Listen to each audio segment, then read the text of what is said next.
कीर्ति कुमारी जी, श्री हरिवंश गुरुजी। राधा वल्लभ श्री हरिवंश महाराज जी, मेरा प्रश्न ये है कि गुरुदेव के चरण पादुका की सेवा किस प्रकार की जाती है और गुरुदेव भगवान की परिक्रमा कैसे करें? कृपया करके मार्गदर्शन करें। पहली बात तो गुरुदेव भगवान की चरण पादुका में ब्रह्म बुद्धि रखे, पहली पूजा। साक्षात भगवान विराजमान है ऐसा भाव करे पादुका जी में। जैसे भरत जी ने रघुनाथ जी की पादुका अयोध्या में आकर विराजमान किया, और ऐसी भावना की कि साक्षात भगवान श्री रामचंद्र जी सिंहासन पर विराजमान है। आज्ञा ले लेकर के 14 वर्ष तक राज्य शासन किया। राजा रही पादुका जी और सेवक रहे भरत जी। तो पहले हमारी भावना हो गुरुदेव की पादुका में ब्रह्म बुद्धि कि मेरे साक्षात गुरुदेव भगवान इस रूप में विराजमान है। उनकी चरण पादुका मतलब गुरुदेव ही विराजमान है। अब उनकी सेवा पद्धति क्या है कि अपने मस्तक से प्रणाम करके फिर हाथ में जल लेकर उनकी पूरी पादुका जी का लेपन करते हैं जल से, और फिर उस हाथ को धो लेते हैं तो चरणामृत हो गया। क्योंकि रोज पादुका जी को जल से अगर स्नान कराएंगे तो लकड़ी की पादुका जी होती है, फिर भावना करनी ना, तो हम जल हाथ में लिया, पादुका जी ली, ऐसे पूरी पादुका जी में फिर जल को धो लिया तो वो हो गया चरणामृत। चंदन लगा दिया, एक वस्त्र बिछा करके उनके ऊपर विराजमान कर दिया। हमारी और श्रद्धा बन रही तो आरती कर दी। इतने से गुरुजी की पादुका की पूजा हो गई। फिर इसके बाद जो गुरुजी की पादुका रखता है वो गुरुजी की और गुरुजी के आराध्य देव की छवि जरूर रखता है, तभी पूजा पूरी मानी जाएगी। तो भोग श्रृंगार ये सब छवि में करे और ऐसे गुरुजी की पादुका की पूजा कर ले। और भाव बढ़े तो जब पोछने जा रहे, स्नान कराने जा रहे, उसके पहले अपने सर पे रख ले, माथे पे रख के जो गुरुजी का ध्यान करता है मानो साक्षात गुरुदेव ही विराजमान है। गुरुदेव की पादुका माथे पे रखी, फिर विराजमान करके जो पद्धति बताई वैसे कर ले। पर बड़े प्रसन्नता के विषय कि इतनी छोटी बच्ची होकर आप गुरुजी की पादुका की आराधना की बात कर रहे हैं। पादुका में भाव हो जाए तो सब कुछ प्राप्त हो जाएगा, क्योंकि गुरुजी का प्रगट सानिध्य तो हर समय मिलता नहीं। तो पादुका जी साक्षात गुरुजी का स्वरूप।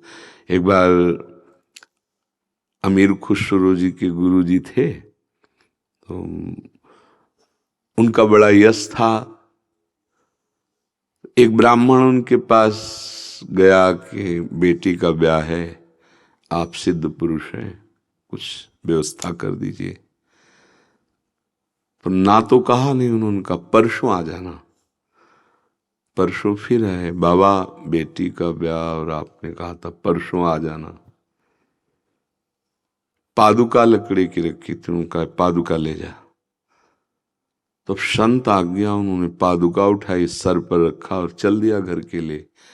पर मन में सोचा कि पादुका से क्या होगा, बेटी के ब्याह के लिए तो रुपया चाहिए था, व्यवस्था उससे होती, पादुका से हमें लगता है बाबा ने हमें फुसला दिया। यद्यपि श्रद्धा थी तभी तो मांगने गए थे, सिद्ध पुरुष हैं, कुछ ऐसा।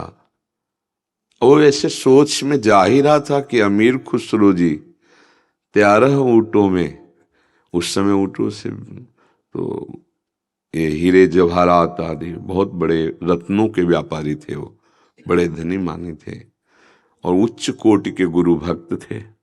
उनके बहुत सुंदर सुंदर पद हैं, बड़े सुंदर सुंदर उनकी स्थिति के पद हैं अमीर खुसरो जी के। तो उनको घ्राणेन्द्री में बोले हमारे गुरु जी की कोई चीज है आसपास। इतने वो गुरु के अनन्य थे कि गुरु की पादुका का आभास उनको हुआ, खुशबू मिली, मेरे गुरु जी की कोई वस्तु है।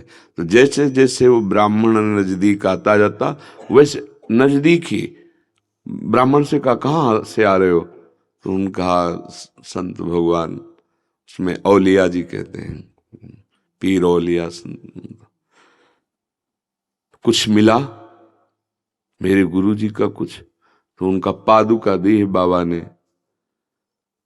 तो आपको क्या चाहिए था? बेटी के ब्याह के लिए धन, तो पादुका हमें दे दोगे? तो फिर हमें क्या दोगे? बोले 13 ऊंटों में ये हीरा रत्न आदि है, ये ले लो हमें गुरु की पादुका।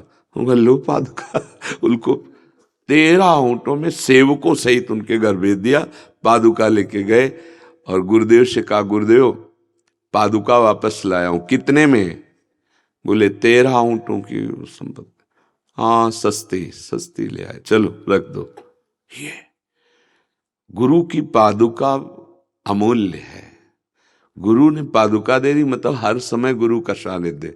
और जिस चौकी पे पादुका विराजमान किए, अगर वो पादुका हम बीच में रख के और 4 परिक्रमा कर लें तो गुरुदेव की परिक्रमा हो जाती है। गुरुदेव की परिक्रमा हो गई, गुरुदेव की पूजा हो गई, और हर समय पादुका जी का सानिध्य गुरुदेव का सानिध्य माना जाता है। वो बड़े भाग्यशाली हैं जो गुरु पादुका का पूजन। श्री सीताराम ओंकारनाथ जी महाराज बड़े सिद्ध महापुरुष हुए, वो अपने गुरुदेव की पादुका छाती से बांधे रहते थे। ऐसे पादुका गुरुदेव की लंगोटी से ऐसे बांधे रहते। जे गुरु चरण रेणु अनुरागी, ते लोकों बेदहु बड़भागी। जे गुरु चरण रेणु सिर धरही, ते जन सकल विभव। ऐसी श्रद्धा आजकल कहाँ रह गई कि गुरु चरण पादुका में इतनी प्रीति करे। वो तो अहोभाग्य धन्य भाग जिनकी ऐसी गुरु चरण पादुका में प्रीति हो जाए। गुरु में तो प्रीति होती नहीं है कि गुरु चरण पादुका में ऐसी प्रीति, और जिनकी गुरु चरण पादुका में प्रीति हो गई, निश्चित निश्चित भगवान की कृपा से उनके अध्यात्म की उन्नति प्रति क्षण बढ़ती चली जाएगी। गुरु ही साक्षात श्री भगवान, भगवान ही गुरुदेव के रूप में है। पर हमारी दृष्टि पावन हो जाए तो ये बात समझ में आ जाए। जी, जैसे प्रिया पितरों को रात को शयन कराते हैं, तो कैसे वैसे ही गुरु पादुका को वस्त्र आदि उड़ा सकते हैं अपने भाव में पुष्टता हाँ, के? बिल्कुल उड़ा सकते हैं, बिल्कुल यथावत पूजा कर सकते हैं। जैसे हमारे पूज्य सदगुरुदेव की पादुका है, तो ये सिंहासन है श्री जी का, तो ये सिंहासन है पादुका जी का। तो पहले हम श्री जी की सेवा नहीं करते, पहले हम गुरु पादुका की पूजा करते, फिर अधिकार मिलता है श्री जी की सेवा का। बस ये इतना भेद जरूर है, गुरु जी की प्रसन्नता के लिए पादुका की सेवा करने के बाद हस्त प्रक्षालन करके फिर हम श्री जी की सेवा करते हैं। पर पहले गुरु पादुका, प्रथम गुरु पूजन, फिर इष्ट पूजन। पर इष्ट पूजन के लिए फिर हस्त प्रक्षालन करके, क्योंकि गुरुदेव जिसमें राजी उसी में हम राजी। वस्त्र आदि भी इधर के उधर यूज नहीं कर सकते? नहीं नहीं नहीं, गुरु पादुका का अलग सेवा विधान और गुरुदेव के द्वारा दिए हुए इष्ट का अलग सेवा विधान। जैसे हमें भोग लगाना होगा तो हम सीधे गुरुदेव को लगाने की भावना करेंगे, पर हम जब ये ध्यान देंगे कि हमारे गुरुदेव को पसंद क्या है, तब आएगा पहले श्री जी को पवाओ, फिर गुरुदेव को भोग लगाएंगे, तब गुरुदेव प्रसन्न होंगे, क्योंकि गुरुदेव श्री जी का प्रसाद पसंद करेंगे। तो हम पहले श्री जी को पवाते हैं, फिर गुरु जी को पवाते हैं, ऐसा भाव रखते हैं।